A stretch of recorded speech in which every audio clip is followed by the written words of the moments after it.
over the Grampians and the Highlands. A drier day for many of us on Monday. Further spells of wind and rain on Tuesday and into Wednesday.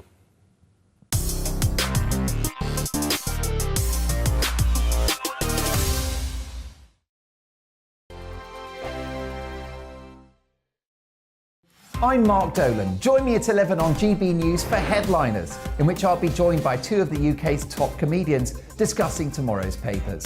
If it's an important story, we'll cover it, but we'll have some fun along the way.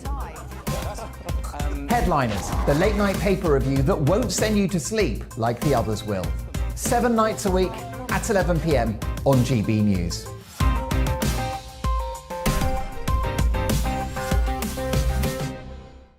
Monday to Thursday nights on GB News. At 6, it's Dubes & Co. 7 o'clock, Farage.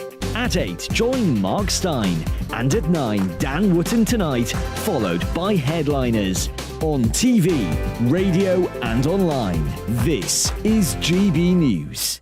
Monday to Thursday, 9 p.m. till 11 p.m. Join me, Dan Wootton. I'll bring you the sharpest takes and hottest debates. Do you not believe in prisons? I don't believe in prisons. I'm completely stunned. I guarantee you there'll be no spin, no bias, no censorship. I actually was personally quite offended by it.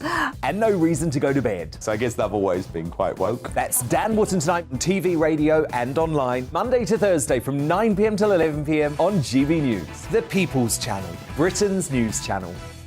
Join me, Lawrence Fox, on GB News. Frank, fun, fearless, and sometimes serious. Much as I love a Friday night punch-up, what I really want is a battle of ideas. I want to look at things differently. I want to hear different voices and engage with your unique experiences. Every Friday at 7 p.m. on GB News. Hello, I'm Esther McVeigh. And I'm Philip Davis. Whether you're watching or listening on TV, online or on radio, we handpick the latest stories, debates and expert opinions for your weekend. So whether that's politics, news or showbiz, we've got it covered. Join us every Saturday morning at 10 o'clock on GB News. Join me every Sunday at 6 p.m. for Gloria Meets. In exclusive interviews, I'll be finding out who our politicians really are and what they really think. It's something that you would never want anyone to suffer. I didn't know what channels there were. I didn't think I'd be believed. I must have weighed about 7 stone and I'm 5'8". My instincts was to sort of cover this up. I mean, clearly that was a mistake. Join me every Sunday at 6 p.m. on GB News, the People's Channel, Britain's news channel. Hello there, it's Eamon Holmes here from Breakfast on GB News. We're not just on your television and your screens, you know. We're on DAB plus digital radio, so you can listen to your favourite shows on the move. If you've not yet listened to GB News Radio, it's very simple. We're on your radio player and TuneIn apps, on your smart speaker, phone or tablet, or online at gbnews.uk. Take us with you wherever you go. GB News Radio. You never have to miss a moment of the People's Channel.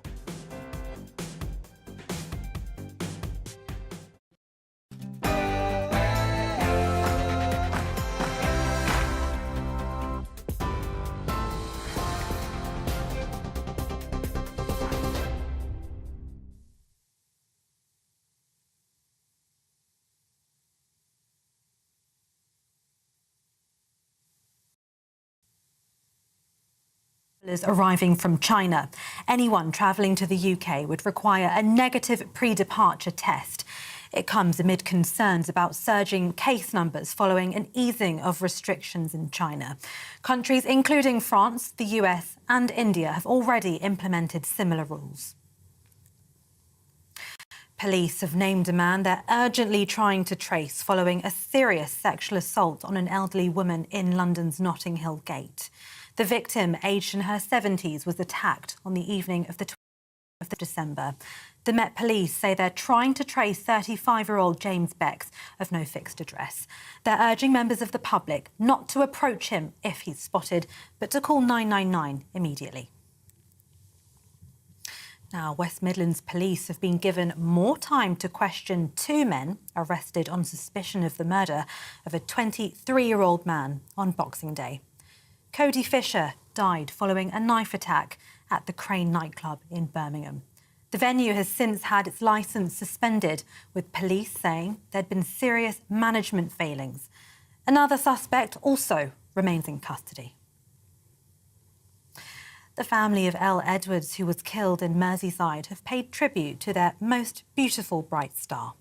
The 26-year-old was shot at the Lighthouse Inn on Christmas Eve while celebrating with family and friends. Police are urging anyone with any information to come forward. A 30-year-old man from Tranmere, arrested on suspicion of the murder, has been recalled to prison.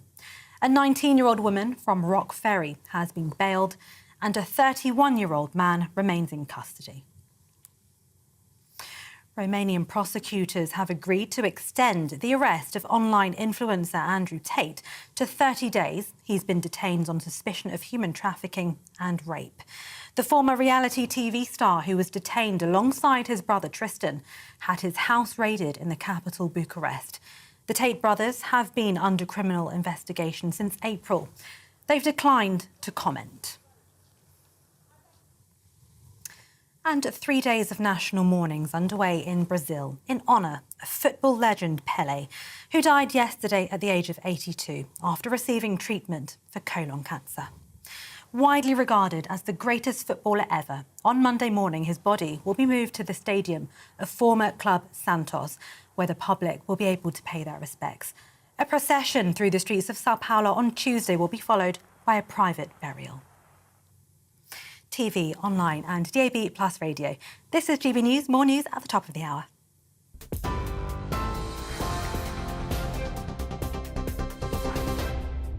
No spin, no bias, no censorship. I'm Dan Wootton. Tonight, the biggest bombshells of 2022. Let's go.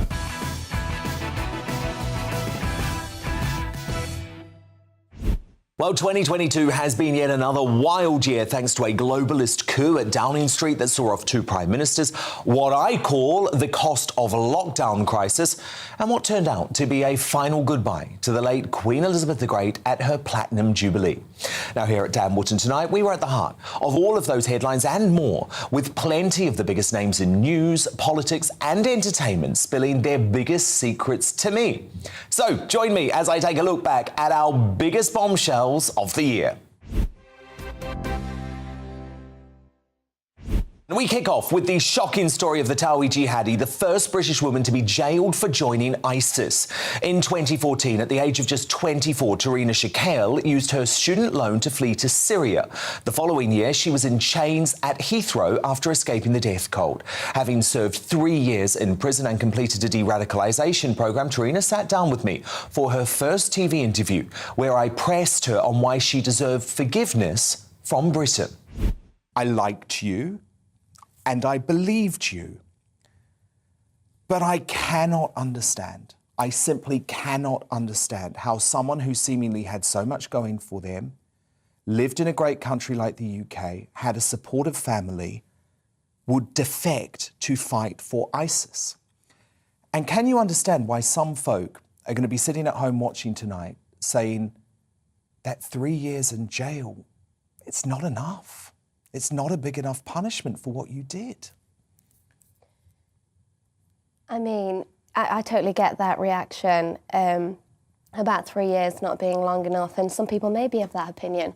However, at the time when I decided to run away, you know, yes, I was living in a great country like England and had a supportive family, but the life I was living at that time, in my marriage, a lot of domestic violence, really unhappy. Unfortunately, years of that had built up to me feeling like there was nothing else for me to do. I had nowhere else to turn, nowhere else to go. And a supportive family, when you're speaking to people online and being groomed, you know, you're isolated from your family. Okay, so how old were you at this point? 24. So you're 24 years old, and you go down what I would describe as the rabbit hole of social media. Yeah. And it's Facebook, where you met these folk who ended up radicalising you and encouraging you to go to Turkey. So what happened on social media? Why on social media were you all of a sudden posting ISIS messages, seeming to support this organisation? How on earth can Facebook radicalise an ordinary British woman to that extent? I mean, I was speaking to people who were in Syria fighting, and they would always put their point across and justify what they were fighting for.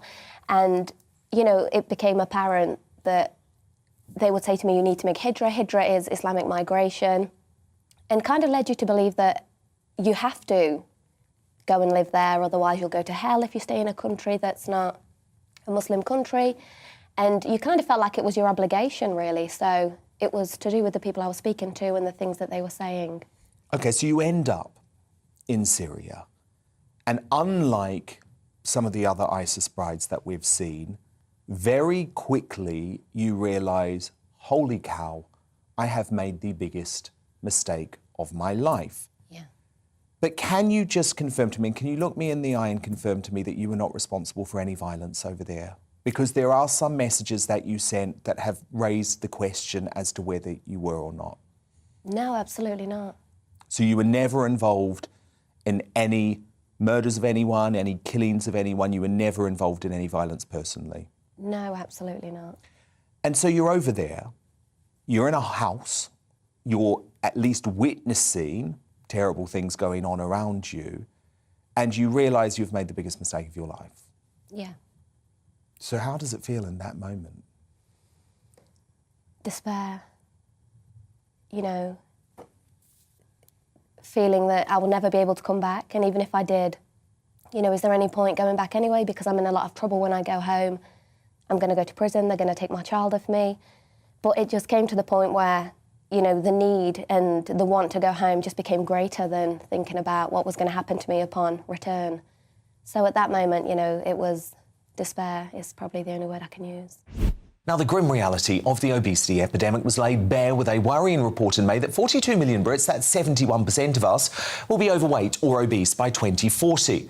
Well, one man who knows the struggle to stay healthy all too well is reality star James Argent, who was told he was on death row after he ballooned to 27 stone at the height of the pandemic. But after losing a phenomenal 13 stone, Arj joined me in January to show off his incredible transformation. I just lost all motivation. I got really depressed. I struggled. Obviously, I've had my addiction problems in the past, and I really feel like I kind of substituted like alcohol and stuff for food. Yeah. And I went all the way from being 27, you know, I went all the way from around 15, 16 stone to 27 stone. And it comes to a point where I couldn't even tie my own shoelaces. God. I couldn't tie my own shoelaces. I'd make plans to leave the house and I want to do positive things today. I want to get, you know, I want to achieve this. I want to set these goals. But where I was so depressed and I was binge eating, I'd make all these plans, but then I'd end up just being so tired, so unmotivated, so lethargic that I would end up just not leaving my house. And that was one of the terrible things about lockdown, Arj, and one of the reasons I campaigned so hard against it, because for people who were battling addiction issues or had psychological issues, what it did is it inflamed them, because you couldn't do all of those usual things that you would do to cope with the issue. You were literally locked in your house. Absolutely. And actually, you know, I've been to rehab and stuff, and when you leave, they say, right, one of the most important things to do, please do not isolate. And literally, I came home and on TV, you're being told to isolate. So for an addict, by law. So for an addict in lockdown, it's extremely, extremely hard. I mean, how can you even have?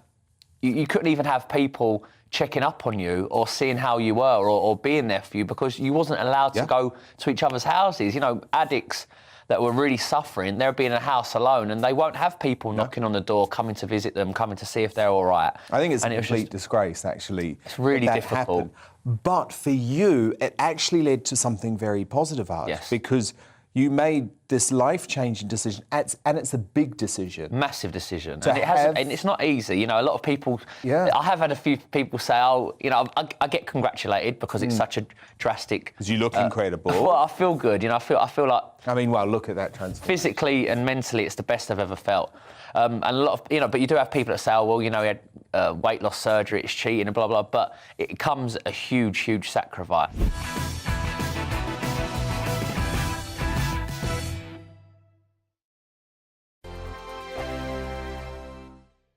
Monday to Thursday, 9 p.m. till 11 p.m. Join me, Dan Wootton. I'll bring you the sharpest takes and hottest debates. Do you not believe in prison? I don't believe in prison. I'm completely stunned. I guarantee you there'll be no spin, no bias, no censorship. I actually was personally quite offended by it.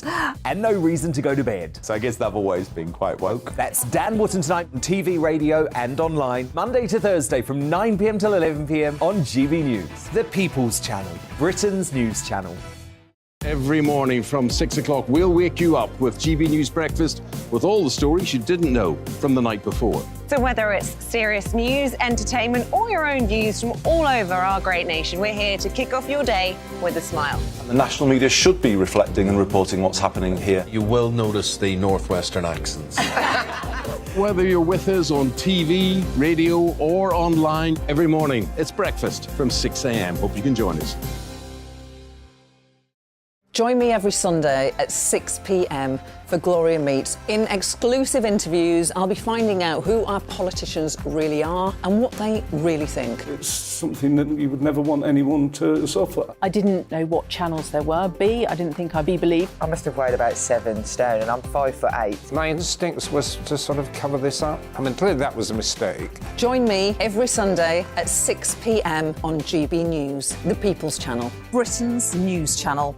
Hello there, it's Eamon Holmes here from Breakfast on GB News. We're not just on your television and your screens, you know. We're on DAB plus digital radio, so you can listen to your favourite shows on the move. If you've not yet listened to GB News Radio, it's very simple. We're on your radio player and TuneIn apps, on your smart speaker, phone or tablet, or online at gbnews.uk. Take us with you wherever you go. GB News Radio. You never have to miss a moment of the People's Channel. My name's Tom Harwood and join me 9:30 a.m. every weekday for The Briefing, your one-stop shop for everything you need to know about what's going on in politics today. I wonder if this is a deal that might need to be like the biscuits in this factory, twice baked. Is there not an opportunity here to win out against the extremes? Tom Harwood, GB News. What are you going to do about it? Things should have been done differently, and they certainly are being done differently. Don't miss it. The Briefing with me, Tom Harwood, 9:30 Monday to Friday on GB News. Hello, I'm Simon Evans. Join me on GB News for Headliners at 11 p.m, where I'll be joined by two of the country's top comedians as we take a look at tomorrow's newspapers tonight. If it's a big story, we'll be covering it, I guarantee, but we'll also have some fun along the way. That's GB News Headliners at 11 p.m. We won't put you to sleep, unlike some of the other paper review shows out there. So join us, 11 p.m, 7 nights a week.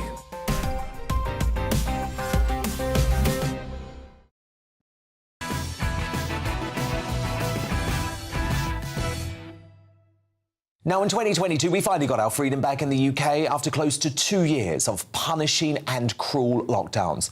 But COVID still reared its ugly head across the world, courtesy of lefty hysterics and authoritarians in disguise like Justin Trudeau, whose brother, Kyle Kempner, joined me in February to slam the Canadian PM's crackdown on freedom convoy protests against vaccine mandates.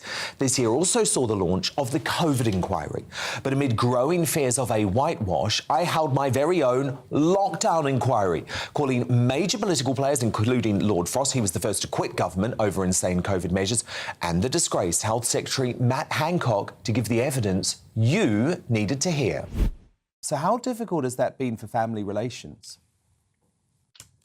You know, they say you can, well, thank you for having me on the show, Don. Appreciate it. Great to have you. You know, they say you can pick your friends, but you can't pick your family. And I really do love my brother Justin with all my heart. And I'm very grateful to have had him in my life and to have been part of my upbringing and lessons that he's taught me. But I feel like, you know, over the last, I don't know, decade, we've drifted apart, like, you know, philosophically and politically, or really about like fundamental views on liberty and freedom. And, you know, with this COVID scam, whatever we want to call it, you know, it's been 2 years of fear from my brother and the media and, you know, the global corporatocracy, disconnecting people, creating uncertainty, doubt, mental health challenges, division amongst everybody. Like, you know, the tensions have been so well, high. Indeed. And So why? Why is your brother doing this? Why does he want to seemingly divide Canada? Have you been able to work it out? well, I mean, I can have my own kind of philosophies on it, but it seems to be that's the script. That is, you know, he is representing a pharmaceutical agenda and a World Economic Forum, Bill and Melinda Gates kind of agenda that is decidedly un-Canadian, and it wasn't ever voted on. Canadians never voted for vaccine mandates, and you know, we've been disconnected. And this trucker convoy, most importantly, has created a sense, an opportunity for unity and for people to come together. And make no mistake, what's going on in Ottawa isn't hateful, and swastikas are not flying on street corners. That was one photo that would never in a crowd, that was cherry picked and then retweeted by the mainstream pharmaceutical media that just pushed this narrative to try and slander the entire movement. But the reality on the streets, I've been talking to these truckers, I've been talking to people, they're cleaning up the streets, crime is down, they're sharing, there's community, there's dancing, there's high vibration, there's music, and they just want our freedom back. I do have to admit, Lord Frost, it was one of my frustrations throughout this pandemic that there seemed to be so little pushback from the cabinet against the dodgy modelling, against the hysterical epidemiologists, and I need to understand why that was the case. So, I mean, I don't want to give away secrets, and I shouldn't, but I think it's hardly a secret that the evidence at times was presented kind of late, in excessive detail, and that there never was much of an effort to kind of trade off the economic effects, the social effects against the health effects. And if you're a departmental minister who's doing a day job, and you're presented with this, then you've got to be very confident of your own judgment to say that all these experts have got it wrong, and I'm right. And I think that's why this went on for so long. I do think, to me, one of the most troubling things of this whole last 2 years is the fact that it took so long for us to come out of lockdown and from these measures. I don't find it so surprising that we initially went into it. But as the evidence changed and as it became clearer that COVID was not so dangerous, that the vaccines worked effectively, and so on, the reaction didn't seem to adjust to that. And I still find that quite surprising. But I think what I've just said is one of the reasons. People were looking elsewhere, they had other things, and you tend to defer to the experts unless you're 100% sure of your judgment. Did you sign off the order from the NHS CEO to discharge elderly patients from hospital back into care homes without testing them in March 2020? Well, in March 2020, we didn't have the tests that we needed. We didn't have a testing regime. That's one of the lessons of the pandemic. We didn't have a testing regime at any scale. But what we At what time do you say you didn't have enough tests? Well, at that time, I mean... Because between the 17th of March and the 15th of April, about 25,000 people were discharged from hospitals into facilities. That's according to the National Audit Office. And by that point, you already had capacity for 10,000 daily tests. And there were over 530,000 tests carried out in the UK by the 20th of April. So there was a testing capacity available. You chose not to use it on the people being discharged into the care homes. Well, it had to be clinically prioritised. And to clinically prioritise... No, but you just said the tests weren't available. Well, so I'm just making the point that they were available. No, what I said was enough tests weren't available. Important difference, right? Because then once you have a certain amount of tests, and we started with, 100 tests a day, and then we got up, you're right, to 10,000 tests a day. I think it was by the end of... by the start of April, and then I set that 100,000 tests a day target to make sure we had a lot. Yes, right. I know, but this was the key moment. Yeah, this was the key moment early on when you had to make the choice. Right. Well, let me just ask: did care home operators warn your department right at the start of the pandemic not to discharge hospital patients into care homes without a test? Did they warn you of that? We didn't have enough tests available to be able to do that without removing tests from other people for whom they were a life-saving matter. And do you acknowledge you were warned of that? I don't have recollection of that. OK, well, the Care Provider Alliance, this is important, they emailed you directly. They didn't email your department, they emailed you directly.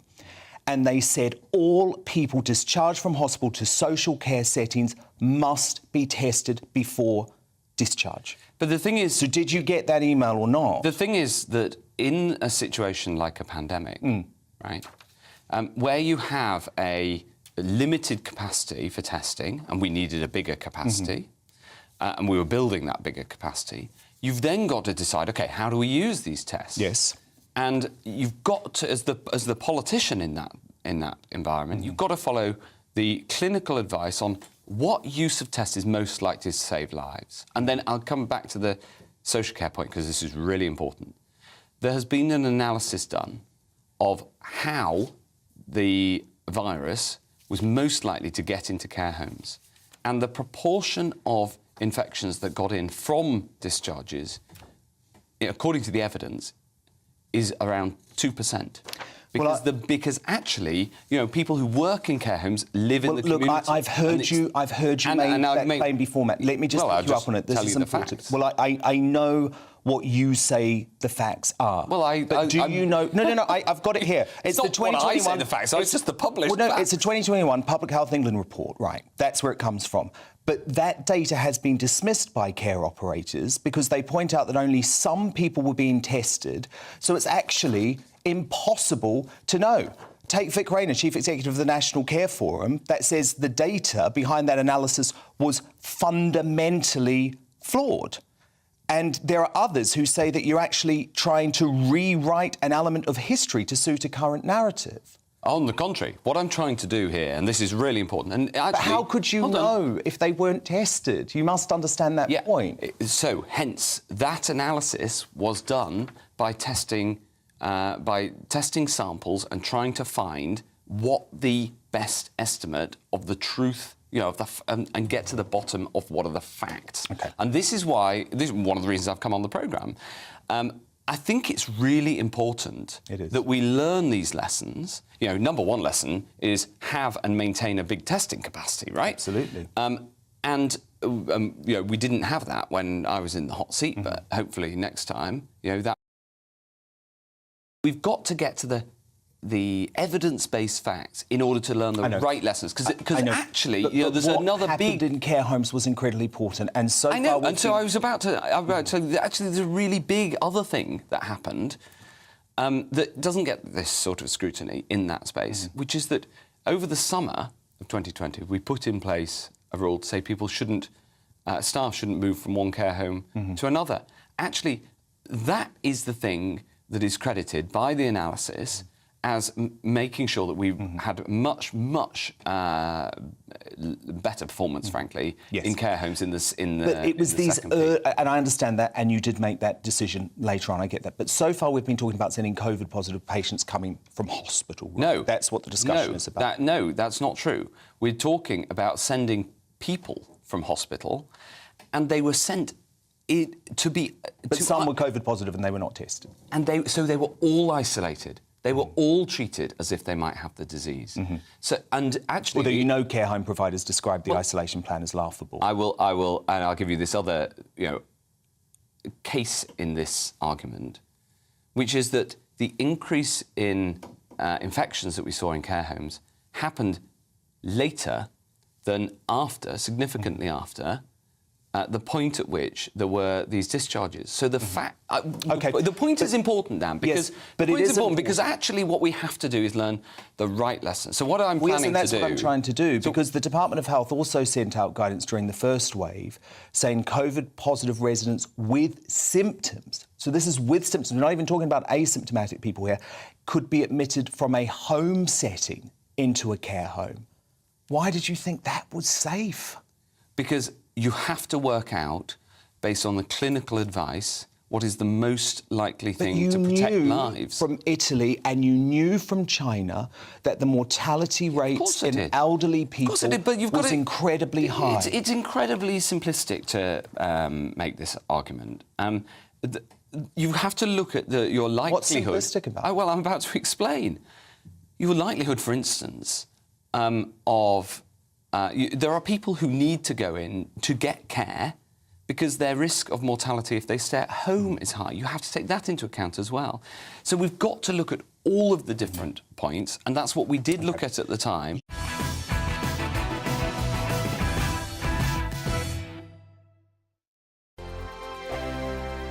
We are GB News, and we'd like to say thank you to each and every one of you for bringing us your conversations, for helping our great nation find its voice. We are here for you on radio, television, and online, across England, Scotland, Wales, and Northern Ireland. It's not the BBC, you actually get your facts right. We are proud to be GB News, the People's Channel, Britain's news channel. Hi there, it's Stephen and Anne.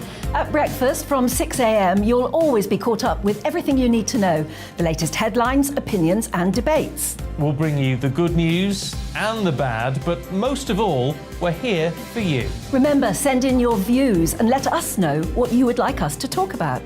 That's because we're your news channel. And every morning at 6 a.m, it's breakfast on GB News. Monday to Thursday on GB News, it's Bev Turner Today from 10 a.m. We're going to be here for you, our GB News family, to keep you up to date, but also make you smile. The guy went from puberty to adultery. And I can't wait to bring a few of my own opinions. I have no time for cultural totalitarianism. We'll engage in passionate, but always polite debate, with your thoughts and opinions at the centre of it all. Only on GB News, the People's Channel, Britain's news channel. Join me, Nana Akue, Saturday and Sunday afternoons on GB News. Expect fiery debate and passionate discussion as me and my panel tackle some of the biggest topics hitting the headlines. It's a place for everyone's opinion. No one gets cancelled, but no one gets an easy ride. Oh, she's on it today! Be ready for conversations that are fierce, frank, and of course, fun. Every Saturday and Sunday afternoon from 4 p.m. on GB News, the People's Channel. Join my show Farage, 7 p.m. till 8 p.m. Monday through Thursday, and there you will get opinion, analysis, debate, and I'll cover stories that nobody else dares to touch. You've been cancelled. Join the club. Oh my goodness me! And then for the last 15 minutes, talking pints. We're over a drink. We have a civilised conversation with someone. We very often disagree, but we do it in a grown-up way. Come and join me on Farage. We are GB News, the People's Channel. And right across the United Kingdom. You can find us on Sky Channel 512, Virgin Media Channel 604, Freesat Channel 216. Freeview Channel 236, and YouView Channel 236. You can also take us with you on DAB Plus Radio, with the GB News app, and at the website gbnews.uk. We're absolutely everywhere. Come join us on GB News, the People's Channel, Britain's news channel.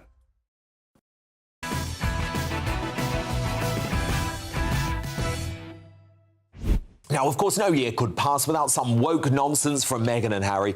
The pair were barely able to put their feud with the Windsors on hold, even following the late Queen Elizabeth the Great's death. Meghan's contempt for her own family, meanwhile, continued apace too. In arguably one of her most heartless moves, she failed to reach out to her estranged father, Thomas Markle, following a devastating stroke in May, which scuppered his plans to cover the Platinum Jubilee for us here at GB News. Meanwhile, Meghan's sister Samantha reached her breaking point, launching a lawsuit for the humiliation the Duchess has caused her over the years. I sat down with Thomas before his stroke. But I will say on the record again, Samantha Markle has never told me a lie. Every single thing that she has said about either you or Meghan has checked out factually. And she is now suing Meghan. You're prepared to testify for Samantha against Meghan? Is that correct? Absolutely. We're talking about the book. The things in the book are lies. That's the whole thing. The Scooby character gets information from Meghan, but odd little man. It's all lies. Also, apparently now Harry has shut down Meghan's Twitter account, which is ridiculous because if he's shutting down all of the people that have been going after Meghan, there won't be any Twitter left. I mean, he'll. You mean I think makes no sense. Samantha's Twitter account has been shut down, hasn't it? By Harry, yes, and it's ridiculous. So sorry, just to clarify, Thomas, because I wasn't aware of this. So you think Harry has made a direct complaint about Samantha's Twitter account? Yes, that's the understanding. That apparently he knows the person who runs Twitter, and but the bottom line is, if you, I mean, Jack Dorsey, if you go after Meghan constantly, and there are thousands of people that are doing it, and if Harry has to go and get rid of all those thousands of people, there won't be a Twitter left. There won't be Twitter anymore. No, so, not that I think that's. How I think that's a plus. Disappointing is it, Thomas, that this feud has reached the point where you might actually have to choose to back one of your daughters over another in court? Well, to be honest with you, I love both my daughters. I'm not happy with what one of my daughters is doing. And I don't know what caused her to do this. We've had this conversation before, but she's telling lies, and she's been telling lies about me. She's been telling lies about my son.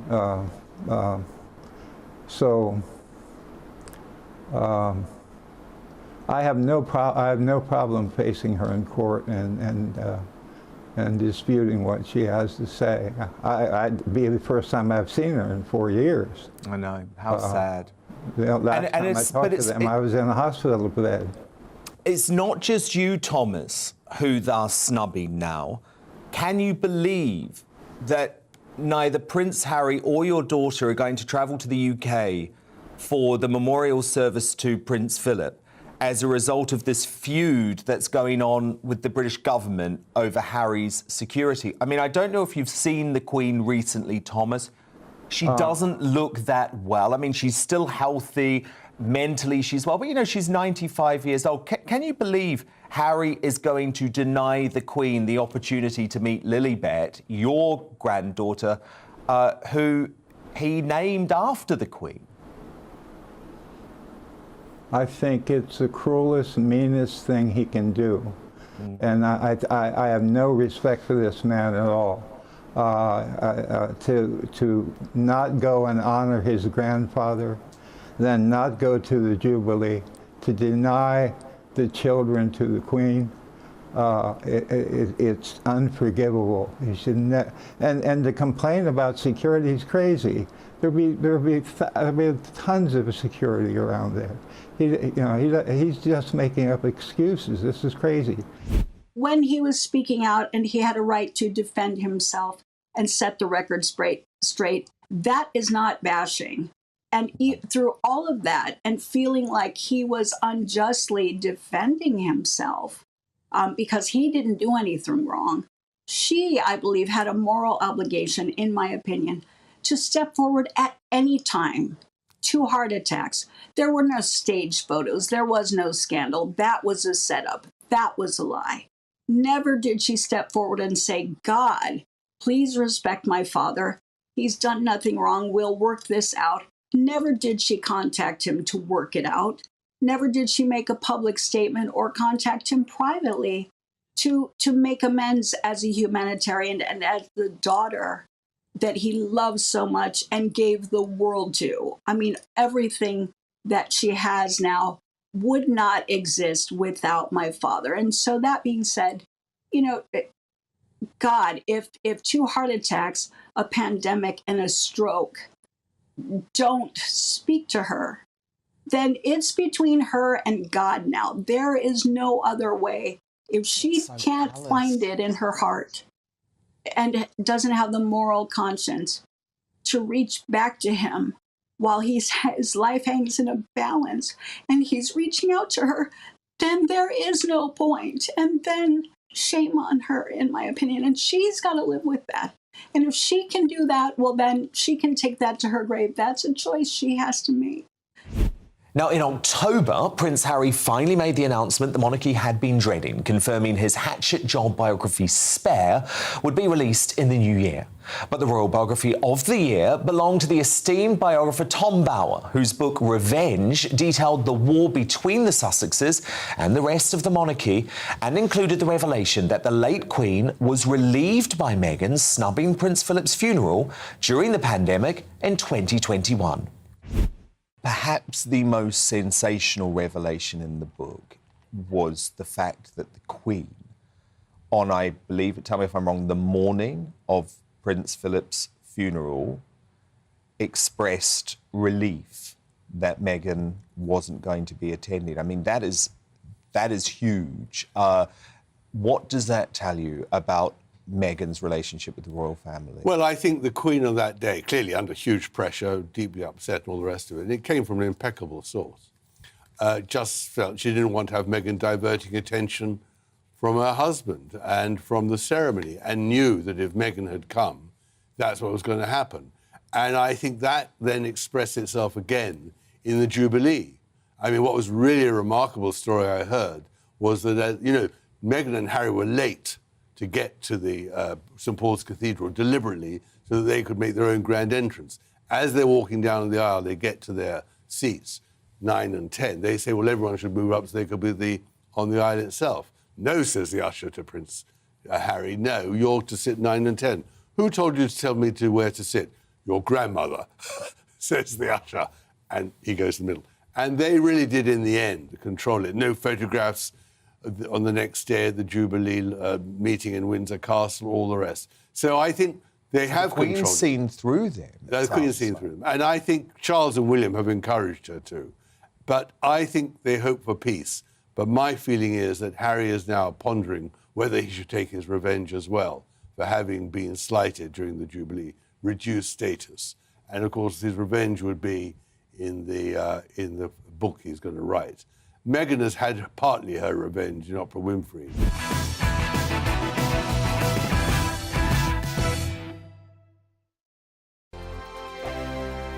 Monday to Thursday nights on GB News. At 6, it's Dubes & Co. 7 o'clock, Farage. At 8, join Mark Stein. And at 9, Dan Wootton Tonight, followed by Headliners. On TV, radio and online. This is GB News. Here on GB News Live, we'll be keeping you in the picture, finding out what's happening across the country and finding out why it matters to you. We'll have the facts fast with our team of reporters and specialist correspondents. Wherever it's happening, we'll be there from 12 noon on TV, radio and online. GB News, the People's Channel, Britain's news channel. Hello, I'm Michelle Dewberry and you can join me every weekday 6 till 7 on Dubes & Co. Me and my panel will get stuck right into the day's events and I can tell you, in fact, I can warn you, expect some robust debates, some strong opinions and perspectives from both sides of the fence. It's about you at home as well. I love to read out all of your comments, or at least as many as I can. So join me, Michelle Dewberry, Monday to Friday, 6 till 7 on Dubes & Co.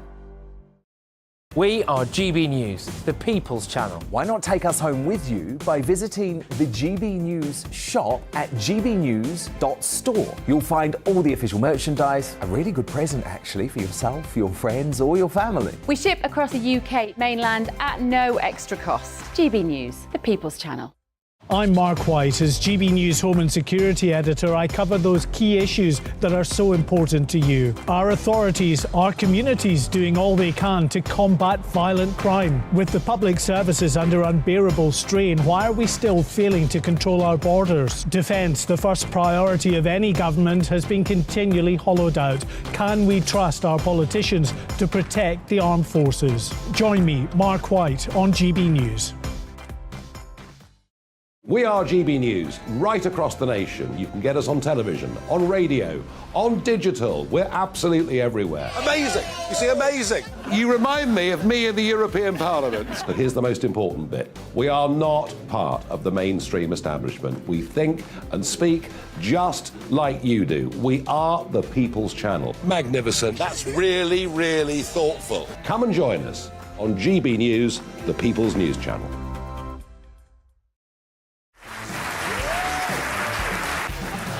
My name is Andrew Doyle. Join me every Sunday evening at 7 p.m. for Free Speech Nation.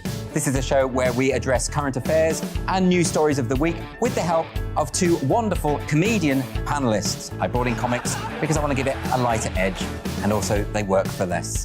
See you there.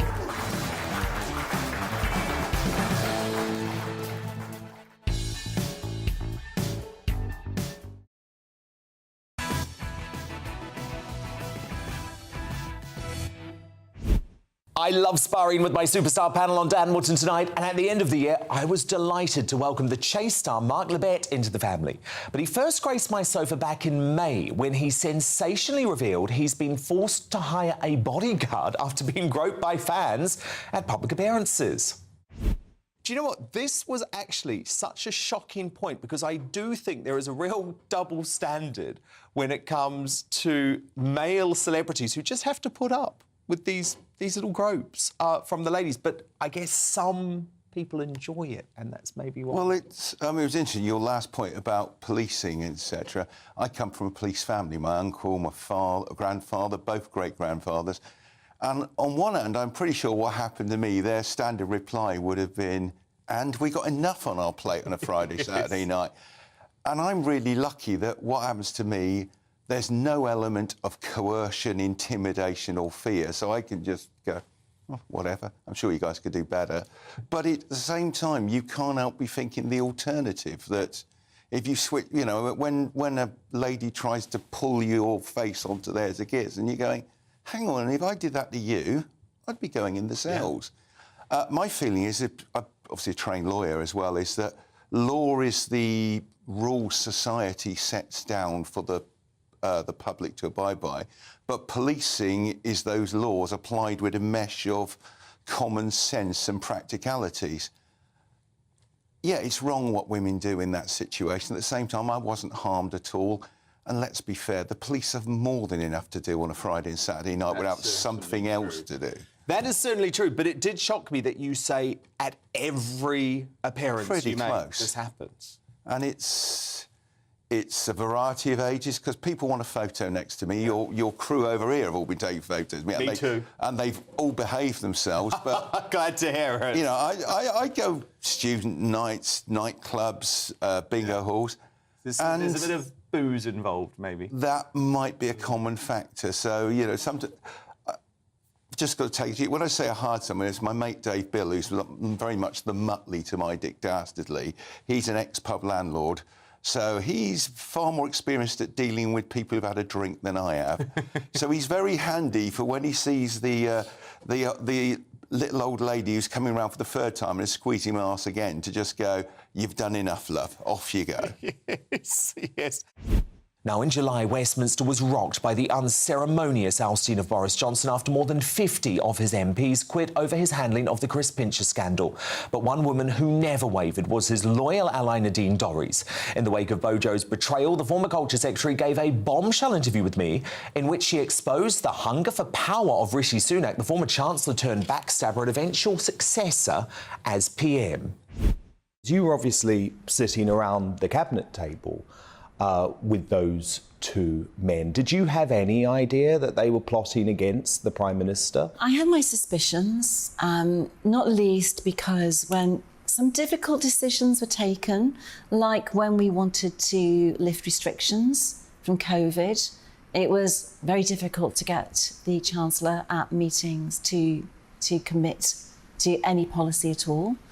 Rishi had been planning his campaign to the letter, launched it the day it was ready, and everybody else is kind of like blindsided and thinking, what's going on? We've all been working so hard. How can he have been that campaign ready? Well, the answer is he wasn't working so hard. We all were.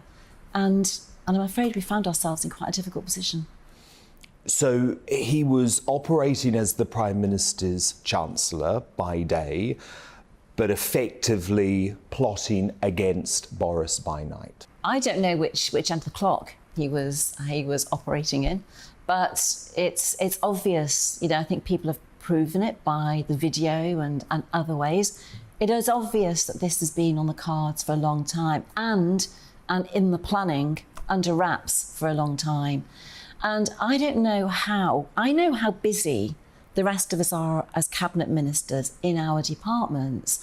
I frankly don't understand at all how a sitting Chancellor had any time to even consider what he was doing, let alone plan it, let alone be campaign ready, let alone be off the blocks on day one. It just doesn't make sense to me in any other context other than he wasn't doing his job as Chancellor. Now, this year marked a major turning point for the battle to safeguard our children with the closure of the controversial Tavistock Gender Clinic in October. It was a bittersweet victory for brave detransition campaigner Kira Bell, who was given puberty blockers, testosterone shots and a double mastectomy before the age of 20 and after just 4 appointments.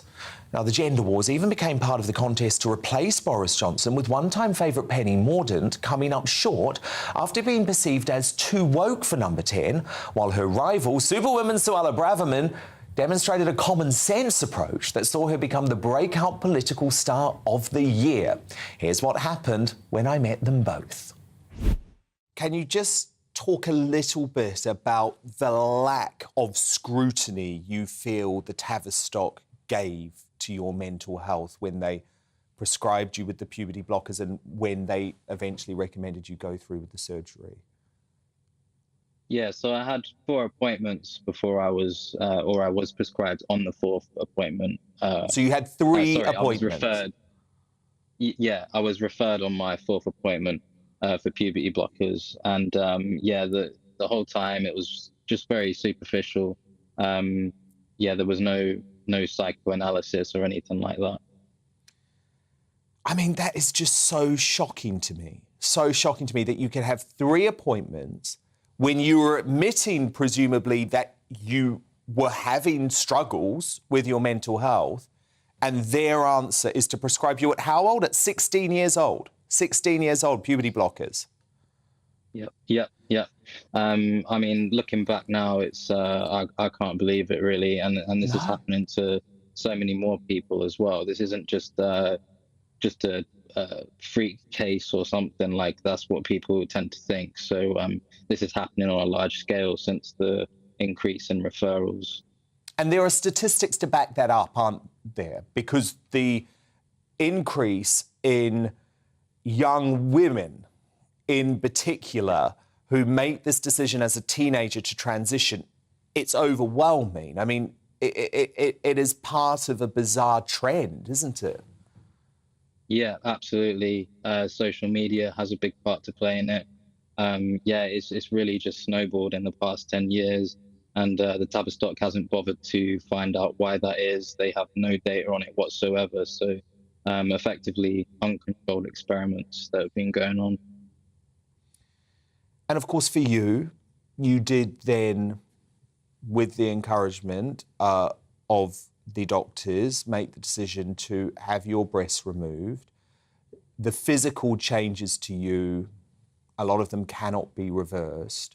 So I presume the mental torture goes on. Absolutely, yeah. It's definitely a journey, for lack of a better word.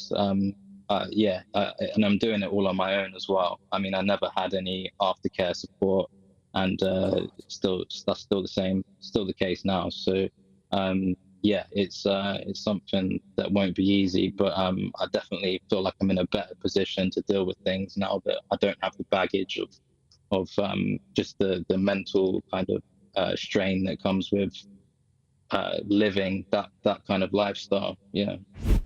Your experience is that Penny Mordaunt didn't want to protect the rights of the women of women in legislation. Is that correct?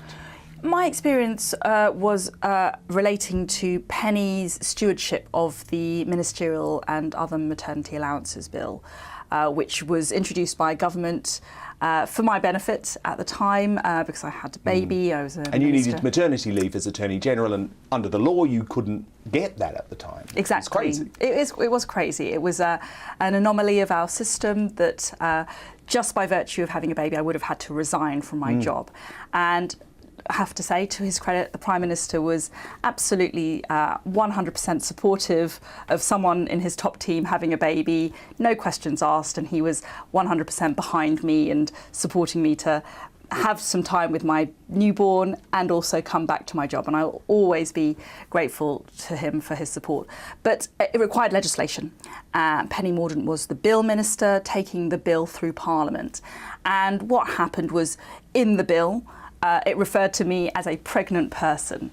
That's gender-neutral language. That's the civil service preferred terminology to use in those circumstances, so they said. And that was quite... I took it, I actually was personally quite offended by it. I thought, I'm a pregnant woman and I think that should be honoured in the legislation. And she was responsible for that?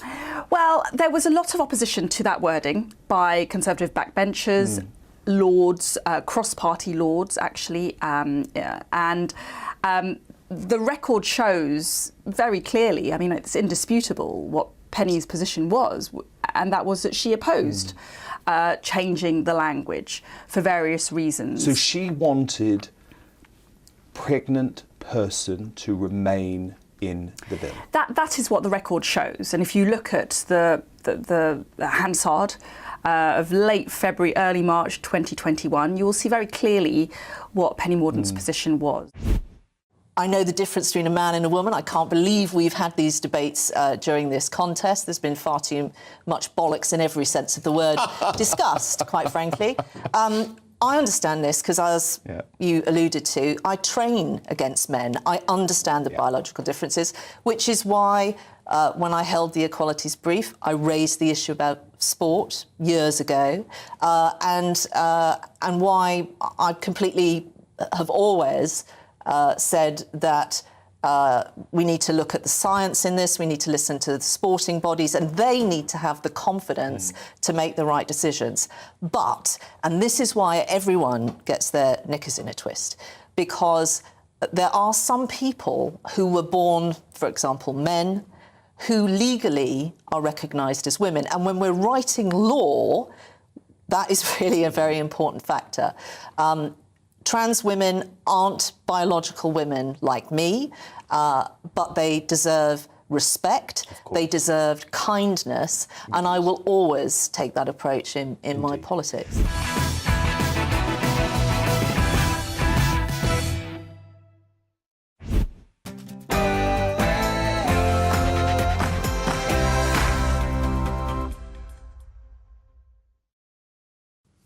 Hello, I'm Aidan McGivern from the Met Office. The rest of the year looks interesting as far as temperature contrasts are concerned. Cold in the far north, mild elsewhere, but the common theme is that we'll see rain in many places. That rain, courtesy of an area of low pressure moving away from northern Scotland, but bringing back some wet weather from the south, pushing into southern parts of the UK as we go into Friday evening. The rain on and off at first, more persistent and heavier later. Meanwhile, for Scotland and Northern Ireland, it's showers rather than rain. And for the far north, cold air in place, so it's snow which is more likely, especially over the hills with some icy patches at lower levels. -6 Celsius possible across some sheltered parts of central Scotland, especially over any snow cover. But elsewhere, it's very mild, especially in the south, albeit with some wet weather on its way for Saturday. That wet weather pushing north and Again, some heavy and persistent rain at times, especially for South Wales and southern parts of England. Could be some issues on the road because of that rain. And the strong winds driving that wet weather in, so an unsettled day all in all, with 13 or 14 Celsius the afternoon high. Brighter skies for much of Scotland, especially north of the Central Belt, where it stays clear into New Year's Eve evening. But an area of rain moves up into southern Scotland, Northern Ireland, Northern England for the celebrations, and that turns to snow during the early hours of New Year's Day across central Scotland. Further south, it dries up for New Year's Eve evening, and there'll be some showers following by the early hours, but also a strengthening wind, gales around southwestern shores for the first day of 2023. Further showers to come at times. The more persistent rain and snow affecting central Scotland, but that peters out later after another covering over the Grampians and the Highlands. A drier day for many of us on Monday. Further spells of wind and rain on Tuesday and into Wednesday. This year on GB News, we've got brand new members in the family. Join us. Across the entire United Kingdom, we cover the issues that matter to you. GB News will always stay honest, balanced and fair. We want to hear whatever is on your mind. And we don't talk down to you. The establishment had their chance. Now we're here to represent you. Britain's watching. Come join us on GB News, the People's Channel. Britain's news channel. I'm Mark Dolan. Join me at 11 on GB News for Headliners, in which I'll be joined by two of the UK's top comedians discussing tomorrow's papers. If it's an important story, we'll cover it, but we'll have some fun along the way. Headliners, the late night paper review that won't send you to sleep like the others will. 7 nights a week at 11 p.m. on GB News.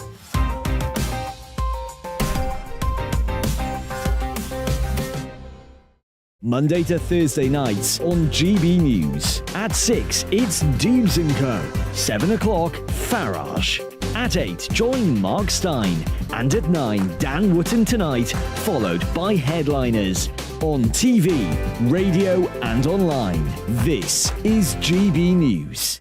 Monday to Thursday, 9 p.m. till 11 p.m. Join me, Dan Wootton. I'll bring you the sharpest takes and hottest debates. Do you not believe in prison? I don't believe in prisons. I'm completely stunned. I guarantee you there'll be no spin, no bias, no censorship. I actually was personally quite offended by it.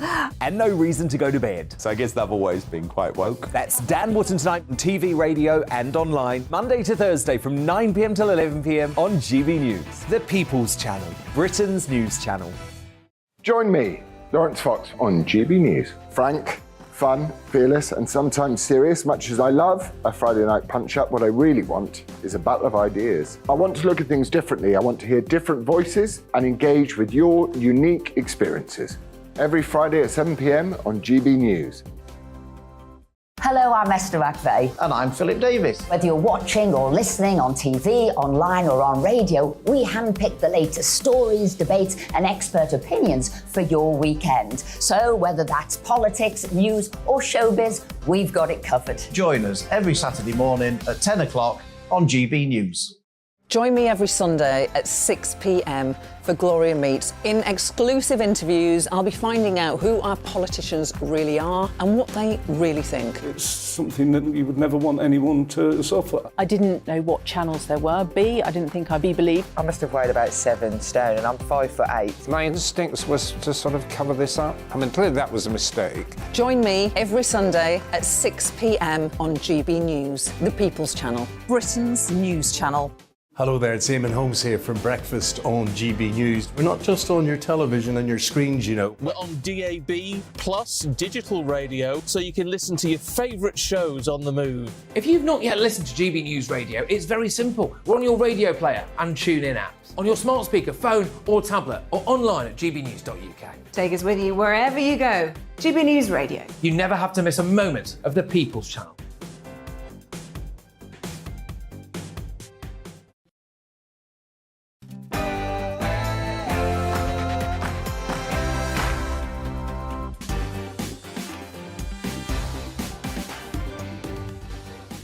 Good evening and welcome to Mark Dolan Tonight with me, Andrew Doyle. We've got a stellar show lined up for you this evening, filled with big stories and big opinions. We'll be debating whether 2023 will be the year of veganism after a rise in plant-based products. We'll discuss why comedians need to bite back next year to fight for our freedom of speech that has been so terribly muted recently. And my superstar panel and I will be dissecting some of the biggest stories of the day in the news agenda. You won't want to miss it. But before all that, here's the news with Tatiana Sanchez.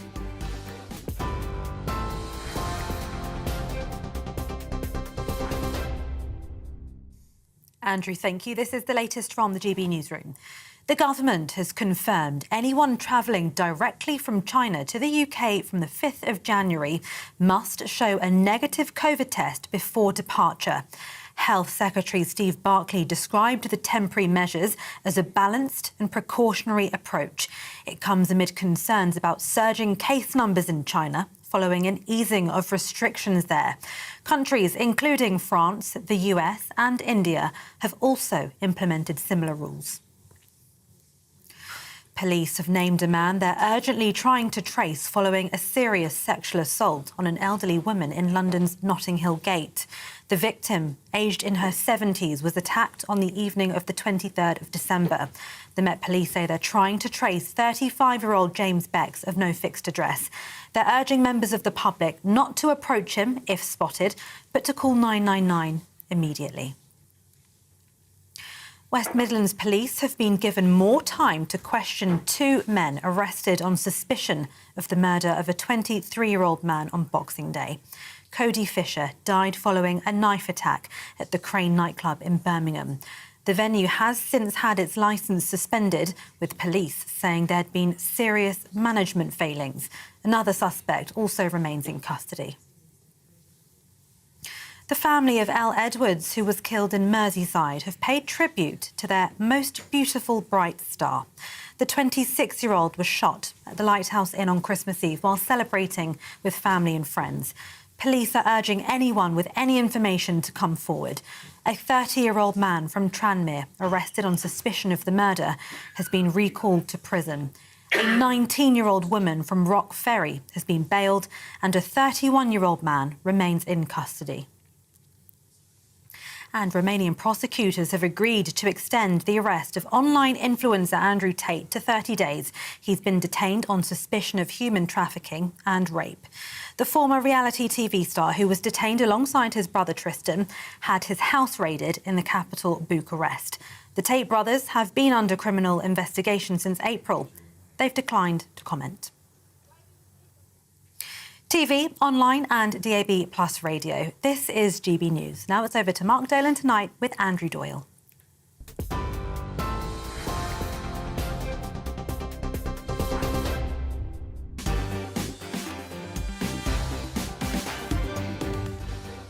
It's Friday the 30th of December. I'm Andrew Doyle, in for Mark Dolan.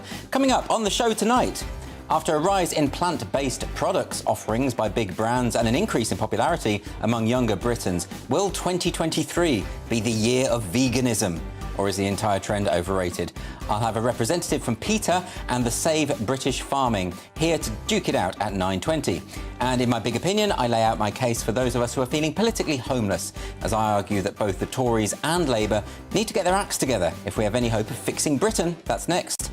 And at 10:20, I'll be joined by showbiz journalist Stephanie Tecci, who'll be rounding up some of the biggest showbiz moments of 2022. In the news agenda at 10, my panel and I will debate whether landlords are actually the solution to Britain's housing crisis rather than the problem. And joining me throughout the show tonight, we have GB News presenter and Conservative commentator, the Reverend Calvin Robinson, social and political commentator Lizzie Zita, and political commentator Ali Mirage. And they'll also help me unpack the front pages as we get them hot off the presses. And as usual, we'd like to hear your thoughts here at GB News, so please do email us at gbviews@gbnews.uk. I'm Andrew Doyle, in for Mark Dolan. Let's go.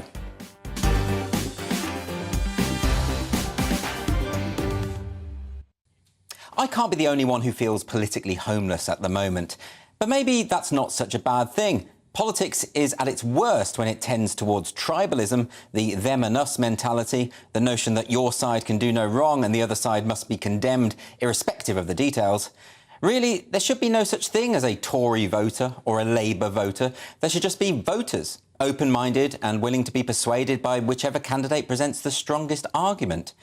At the present time, however, the electorate appears to be faced with no choice at all. Part of the problem is that no one seems to know what any of these parties really stand for, least of all the parties themselves. Labour is meant to be the party of working people, but they seem predominantly obsessed with middle-class identitarian nonsense. And the most staunch Conservative supporters are now doubting whether the party is Conservative in any meaningful sense at all. So is this the end of the Tory party in its current form? The polls make for very bleak reading for the much-beleaguered Rishi Sunak. A People's poll by GBNews has revealed that only 6% of the adult population expect their living conditions to improve. 70% of British adults are not confident at all that the government can reduce living costs. And that includes a majority of those who voted for the Conservatives in the last election. So Sunak is left in the highly unusual position of having to convince his own support base to vote for him. Never mind the armies of the undecided. Sunak is, of course, aware that it's an uphill struggle. Here are the latest figures on Westminster voting intentions. Labour are polling at 45% and the Tories at 19%. Sunak hasn't a hope. But I think all of this suggests that we need an overhaul of the system. Many people, myself included, felt that the party missed a trick by not taking a chance on Kemi Badenoch for leader. Too often politicians fail to understand that the culture war is a crucial matter when it comes to the electorate, and Badenoch understands this. Yes, the economy has to be a priority, but the party of government neglects these cultural issues at its peril. In fact, it's not so much that the Tory government has failed to tackle the worst excesses of the culture warriors. The Tories have actually presided over them. Statues have been torn down, curricula decolonised, Stonewall's regressive policies have been implemented throughout the public sector and the civil service, and all of this has happened under the Tories' watch. They claim they've been fighting a war on woke. It's a funny sort of war when you keep nourishing your opponent. And all of this is going to get a lot worse under Keir Starmer. The Labour Party is overwhelmingly captured by the new ideology of critical social justice, what has become known as the woke movement, which is why a Labour government will be happy to tell us all that the UK is irredeemably racist, even though poll after poll reveals that the country is one of the most non-racist on the planet. And they will insist that biological sex doesn't matter, even when it comes to sports, prisons and domestic violence refuge centres. Keir Starmer has already pledged to push through gender self-identification laws, following in the lumbering footsteps of the SNP. It won't be popular. Only 20% of Scottish adults support the SNP's new policies, but Starmer will do it anyway because the ideology matters more than popularity. Can you imagine this country being run by a man who apparently doesn't know what a woman is? Doesn't bode well. Which takes me back to my original point. I think most of us are going to stay politically homeless for quite some time. The only way out is for one of the parties to take a new approach to offer the electorate something worth voting for. The current system simply isn't working. We don't have proportional representation in Parliament as much as we need it, and so something radical has to break the deadlock. And it's probably going to have to come from within the Conservative Party itself. I don't know what lies ahead for the Tories, but whether you're on the right, the left or somewhere in between, for all our sakes, something has to change.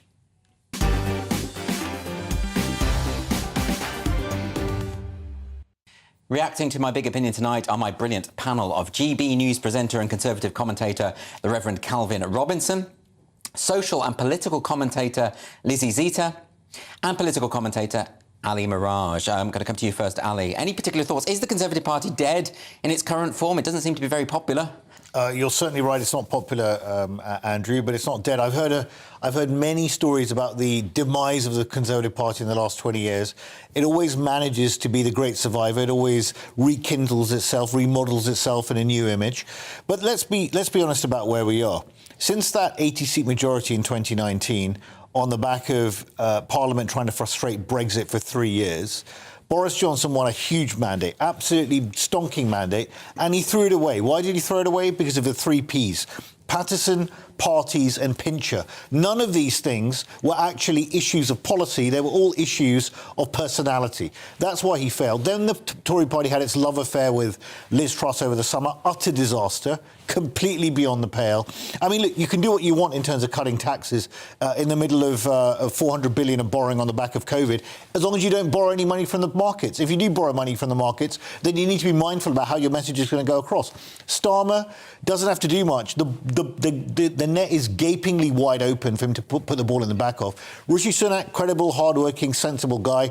Not a miracle worker, trying to bring the ship into port before it sinks. And clear, it's clear that Sunak's in a difficult position. This is, there are global issues in terms of the cost of living crisis. He's come at the worst possible time. He's inherited a poison chalice, if you like. Yep. But you talk about, Ali, about the idea of the Tory party being prepared to reinvent itself every now and then to win people over again. But is it really? I mean, even the option of Rishi Sunak feels like the same old, Well, look, I think Rishi Sunak, everything that Rishi Sunak said in the summer came to pass. I mean, he was warning about ridiculous tax cuts, totally unfunded, would be a complete and unmitigated disaster. And they were. The markets gave their verdict. And the very same markets, by the way, that the right of the Tory party worships.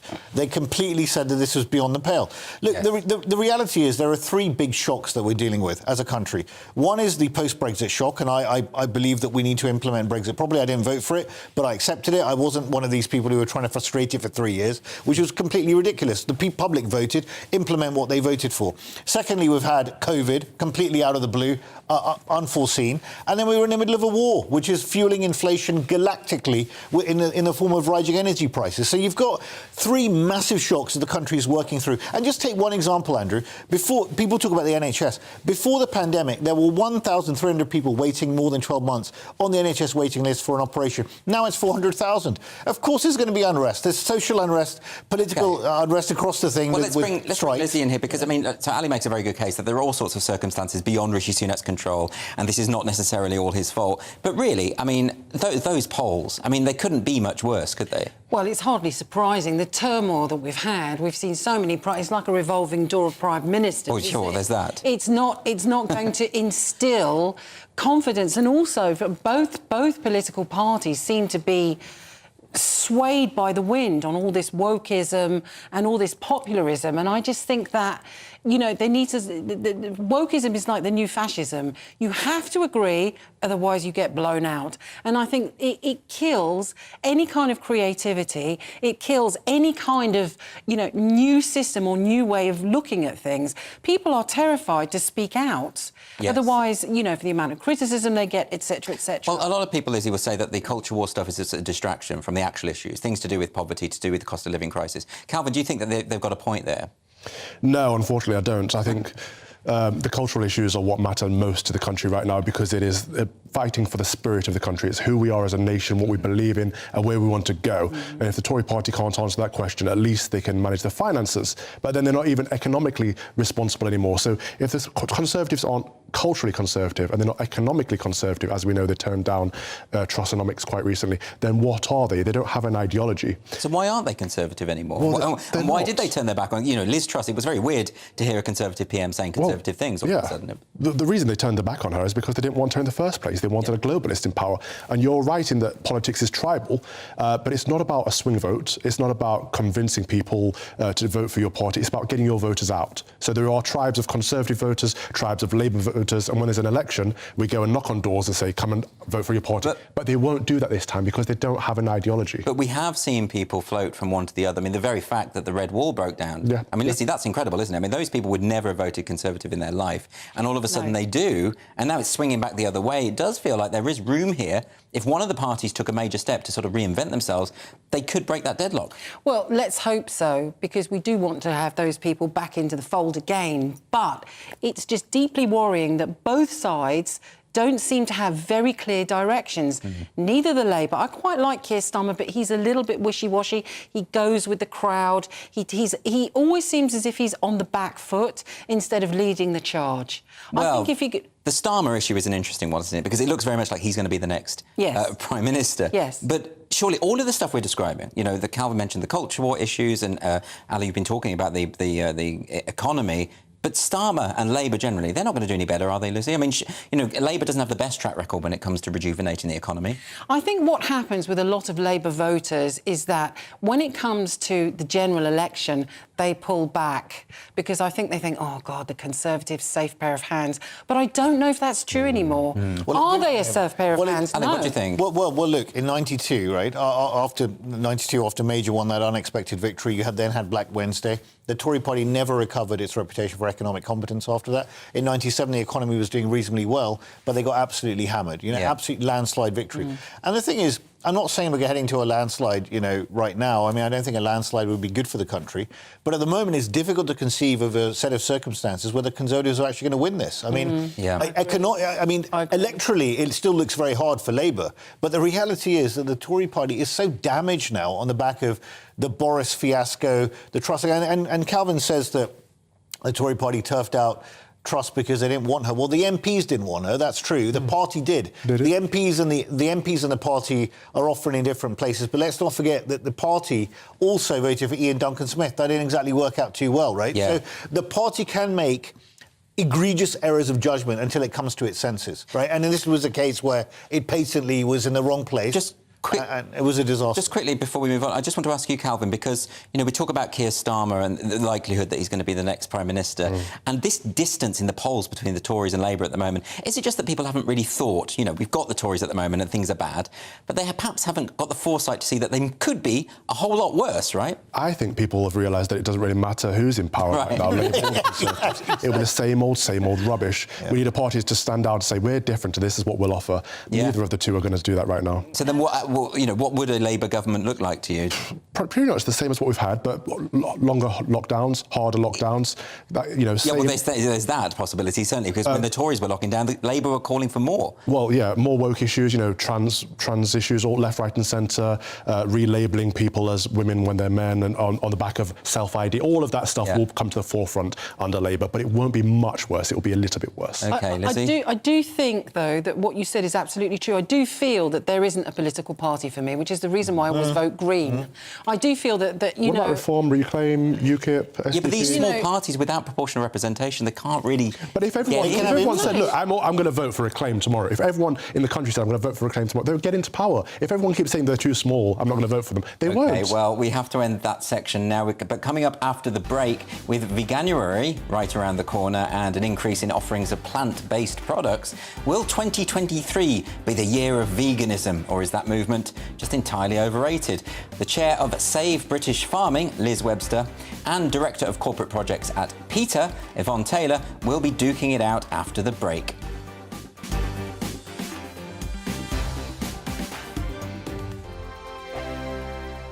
Monday to Thursday, 9 p.m. till 11 p.m. Join me, Dan Wootton. I'll bring you the sharpest takes and hottest debates. Do you not believe in prison? I don't believe in prisons. I'm completely stunned. I guarantee you there'll be no spin, no bias, no censorship. I actually was personally quite offended by it. And no reason to go to bed. So I guess they've always been quite woke. That's Dan Wootton tonight on TV, radio and online. Monday to Thursday from 9 p.m. till 11 p.m. on GB News. The People's Channel, Britain's news channel. Every morning from 6 o'clock, we'll wake you up with GB News Breakfast with all the stories you didn't know from the night before. So whether it's serious news, entertainment, or your own views from all over our great nation, we're here to kick off your day with a smile. The national media should be reflecting and reporting what's happening here. You will notice the northwestern accents. Whether you're with us on TV, radio, or online, every morning, it's breakfast from 6 a.m. Hope you can join us. Join me every Sunday at 6 p.m. for Gloria Meets. In exclusive interviews, I'll be finding out who our politicians really are and what they really think. It's something that you would never want anyone to suffer. I didn't know what channels there were. I didn't think I'd be believed. I must have weighed about 7 stone and I'm 5'8". My instincts was to sort of cover this up. I mean, clearly that was a mistake. Join me every Sunday at 6 p.m. on GB News, the People's Channel, Britain's news channel. Hello there, it's Eamon Holmes here from Breakfast on GB News. We're not just on your television and your screens, you know. We're on DAB plus digital radio, so you can listen to your favourite shows on the move. If you've not yet listened to GB News Radio, it's very simple. We're on your radio player and TuneIn apps, on your smart speaker, phone or tablet, or online at gbnews.uk. Take us with you wherever you go. GB News Radio. You never have to miss a moment of the People's Channel. My name's Tom Harwood and join me 9:30 a.m. every weekday for The Briefing, your one-stop shop for everything you need to know about what's going on in politics today. I wonder if this is a deal that might need to be like the biscuits in this factory, twice baked. Is there not an opportunity here to win out against the extremes? Tom Harwood, GB News. What are you going to do about it?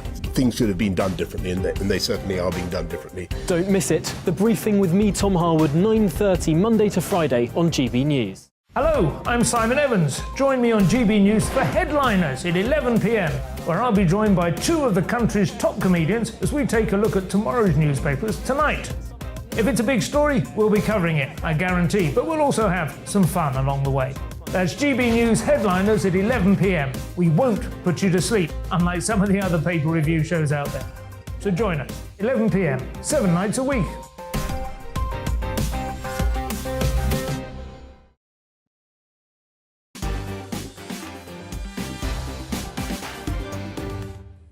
Welcome back to Mark Dolan Tonight with me, Andrew Doyle. It's time now for this.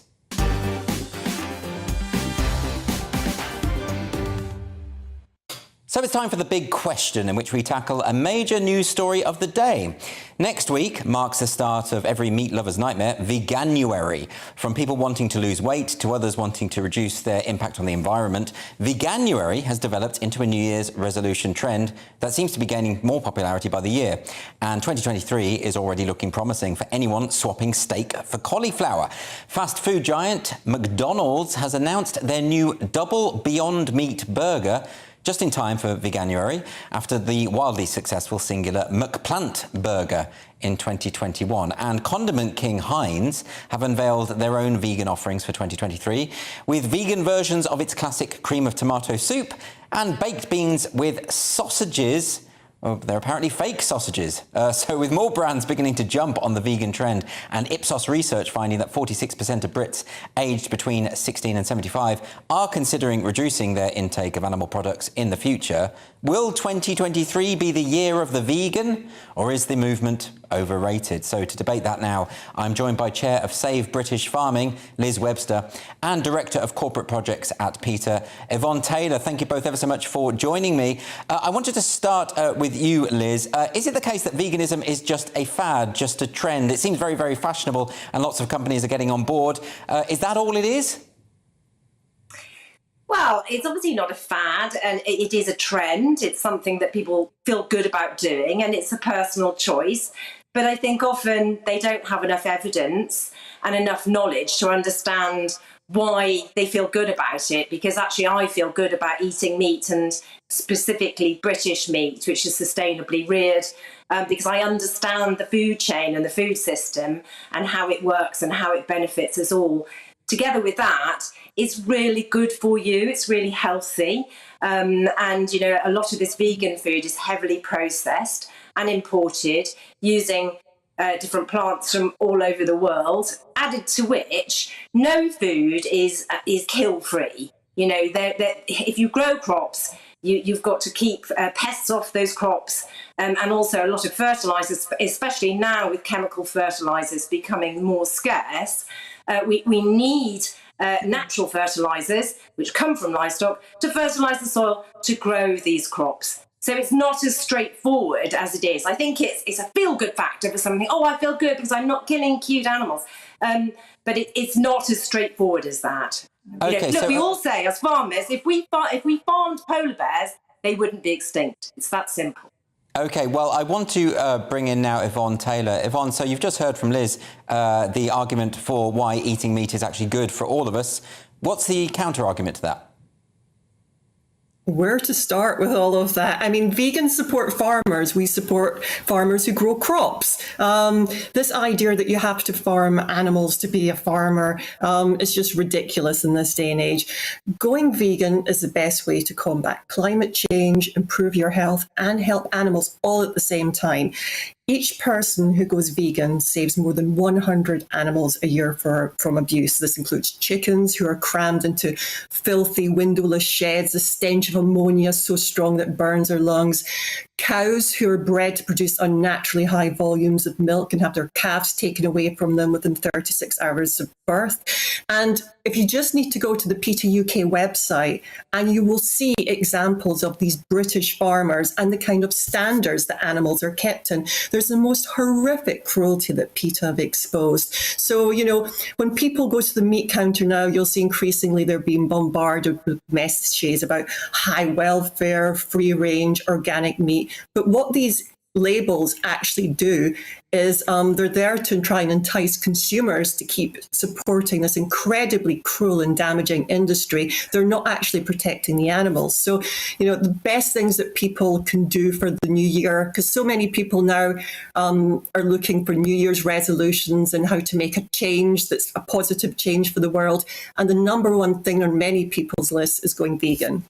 Liz Webster, do you think that the kind of abuses that Yvonne there is outlining, that this is something that is just endemic in the meat industry, and that actually there is an ethical case? It's absolute nonsense. Every farmer, particularly British farmers, love their animals. And we have incredibly high standards here in Britain, the highest in the world. And I sit here very proud of the way we look after animals. And this scaremongering that certain people get up to try and guilt people into eating vegan food, which is largely highly processed from